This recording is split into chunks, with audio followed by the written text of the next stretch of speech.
Kita beralih ke informasi lainnya.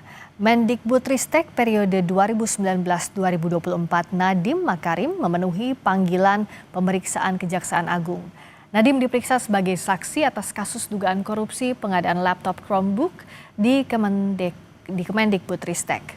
Ditemani kuasa hukumnya, Hotman Paris Hutapea, Nadiem datang ke Kejagung Selasa pagi sekitar pukul 9. Kapus Penkum Kejagung Harli Siregar bilang pemeriksaan Nadiem untuk menggali informasi pengadaan laptop Chromebook mulai dari perencanaan hingga pengawasannya pada periode 2019-2022. Ini merupakan pemeriksaan kedua kalinya terhadap Nadiem setelah pemeriksaan pertama di Kejagung pada 23 Juni 2025 lalu.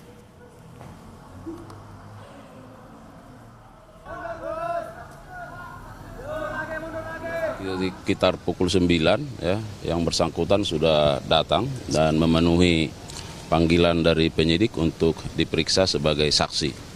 Tentu momen ini sangat urgen karena tentu penyidik selama ini sudah melakukan berbagai pemeriksaan dan pemanggilan terhadap berbagai pihak dan melakukan penggalian terhadap berbagai informasi ya, mengumpulkan bukti-bukti dan termasuk bahwa penyidik juga kan sudah melakukan pembacaan, pengkajian, analisis terhadap barang bukti baik berupa dokumen maupun apa yang terdapat di dalam barang bukti elektronik.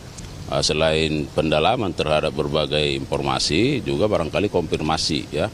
Nah, antara lain terkait dengan bagaimana fungsi-fungsi pengawasan ya yang dilakukan dalam konteks bagaimana pengadaan Chromebook ini ya, baik dari sisi perencanaannya, pelaksanaan hingga kondisi saat ini. Dan sebelumnya Kejagung menggeledah kantor Gotoh atas kasus dugaan korupsi program digitalisasi periode 2019-2022. Kejagung memastikan penggeledahan dilakukan untuk mencari informasi yang signifikan soal bukti dugaan korupsi pengadaan laptop di Kemendikbudristek yang saat itu dipimpin Nadiem Makarim.